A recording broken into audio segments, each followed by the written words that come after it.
Hello, welcome to Stampin' by Hannah. Thank you for joining me today. I'm an independent Stampin' Up! Demonstrator based in the UK and I have a fabulous project for you today. This is my cutlery wrap project. Now, I have been seeing these as like treat pouches on Pinterest for ages and I was like, right, I can see cutlery in those, but it needs to be super size because obviously cutlery is a bit bigger than sweeties. So this is quite extravagant, this project, because it uses a whole sheet of 12 by 12, but I think it's worth it. How fabulous are they going to look on your Christmas table this year?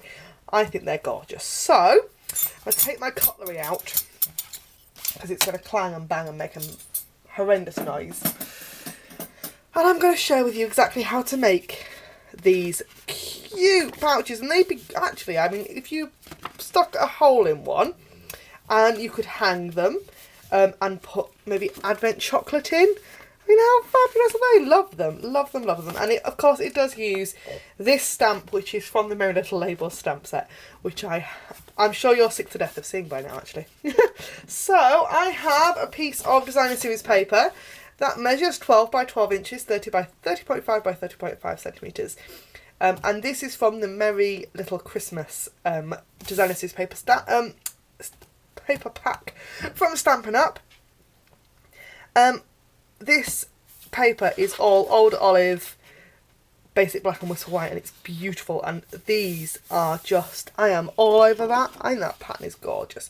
So we are going to make this fabulous giant treat pouch. So what we need to do is we need to fold our piece of paper diagonally across, so point to point rather than side to side. And this is where Stampin' Up! Paper is great because you can guarantee that it's square. Lovely. So that's like that. I'm going to just take my bone folder and just make sure that that is completely flat, well burnished. There we go. Now you're going to take the left hand side, and this point here is going to meet over here, and this is where I'm going to use my grid paper for this. This makes things a bit easier. So I want to make sure that it's lined up straight on my grid paper, central if possible, and because what you need to do, this point here needs to come across to this side over here, but it also needs to stay level. So I'll take it there. I'm going to burnish, make sure it's well burnished, and we're going to do exactly the same on this side here. So it's easier on the second side because you're just going to meet the first cross line like that. Well burnished like that, and then this piece you've got two bits at the of the top, and you're going to pull that one down so that it's totally flat and burnish that too. And that is your treat pouch. How quick and easy is that? It's fabulous. Lovely, really, really quick and easy project. So all we need to do now is a bit of stamping and a bit of die cutting to finally decorate our cutlery holders. So I have got, like I said, I've got the Merry Little Labels stamp set, and I have got Old Olive ink because that is the colour of this Designer Series paper. I've got two sets of dies. I know it's a little bit extravagant, but they work so well together that if you're going to buy some sets of dies, these are two that I use all the time. So I've got the stitch shape framelits and the layering circles, and they work perfectly together. So I have got a stitched circle and the scalloped edge for a pretty finish. So let's get on with let's do our bit of stamping first, and then I'm going to grab my big shot. So put that to one side. I've got, like I said, Old Olive ink because that's the colour of the paper, but you could use basic black ink, but I've got a basic black cardstock for the backing, so I'm going to stick with Old Olive and just move everything off to one side a second while I grab my big shot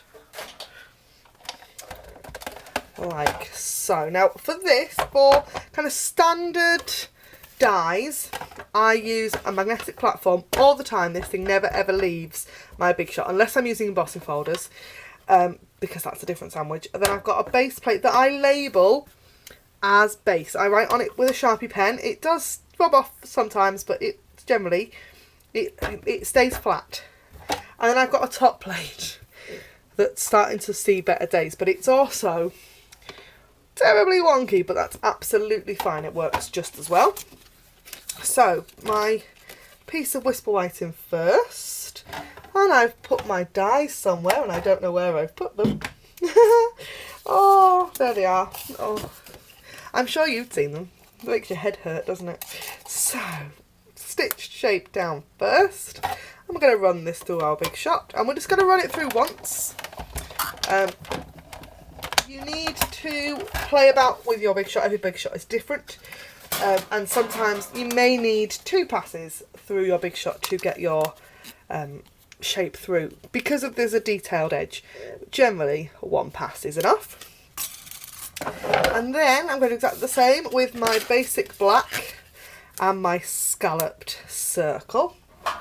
I'm just going to run that through my Big Shot as well. I love die cutting. It's just one of my absolute favourite techniques. You get such fabulous results and really quickly. So there's that one. I'm going to move my Big Shot off to one side. My Big Shot now lives next to my craft desk. I'm still... Oh, my Big Shot has moved around my craft room. I don't have a particularly big craft room and it's moved around. It's never really had a true home. And I have a rolling cart from IKEA. And I'd seen on Pinterest loads of people turning the top basket over and putting a Big Shot on the top. And I've finally done it, and it is quite possibly the best thing I've ever done in my craft room. Because I now have my Big Shot out all the time. And I use it so much. So, I'm just going to layer those 2 pieces together. And then I'm going to add some fast fuse onto the back to stick it onto my cutlery holder. And that is my Stampin' Up! Cutlery holder. Perfect for your Christmas table this year. Thank you ever so much for joining me here at Stampin' by Hannah on YouTube. Don't forget to click over to my Facebook. I do monthly-ish Facebook Live posts, and I'd love to see you the next time I do one. So go over and like my Facebook page for more on that. Thank you ever so much for joining me. Anything you've seen in this video you can purchase in my online store. Link is in the down bar below. Or you can find the link via my blog, stampinbyhannah.co.uk. Don't forget to like, comment and subscribe, and I'll see you again next time. Bye for now.